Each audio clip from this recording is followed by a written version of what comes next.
kinabuhi. Pero dili siya kanang dili sa natural nga pagi. No, kundi maagi una sa cross maigsoon. No, muna diri ingon gyud nga atong una Romans 8:6 nga ipatumong ang atong una diha sa espiritu. No, aron na tayo kinabuhi og kalinaw. And nya salamat sa Ginoo nga diha sa Iglesyano kinabuhi wala gyud luna ang natural nga kaymuan. No, muna ang atong kaymuan do sa tungkol galingon daghan kita kaymuan. No, pero una din may sonato din ang giagi una sa cross. No, atong pasanon, no, take up the cross and let us follow Him. No, na nga bagi, no, kita rin maigsoon nata sa kinabuhi o kalinaw. No, muhimo ta nga dili sa natural kundi naa sa espiritu maigsoon. Yagi mo dire, kani bitaw kaning maka-discern ta kung nabata sa spirit o sa kaning sa natural. No, katura bang spiritual man.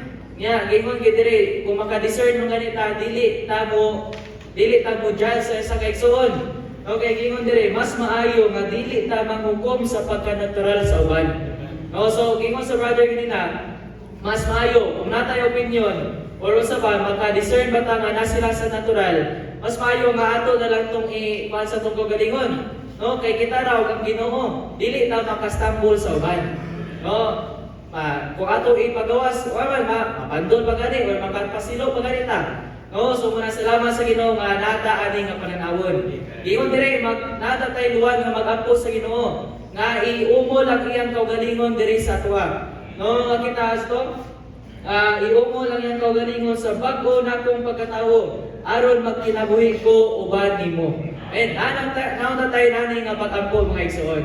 No, nga dili ta mulihok sigon sa tong kaugalingon, kundi sigon gyud aning magsalig kita sa Ginoo mga igsoon. Nagyud tay pag-agi daan sa cross. Nya kani daily nato ni siya i-apply, daily nato ni siya i-practice.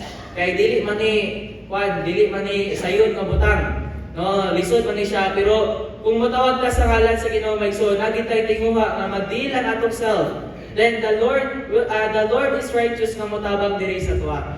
Amen. Salamat sa Ginoo ning pananawon maigsoon.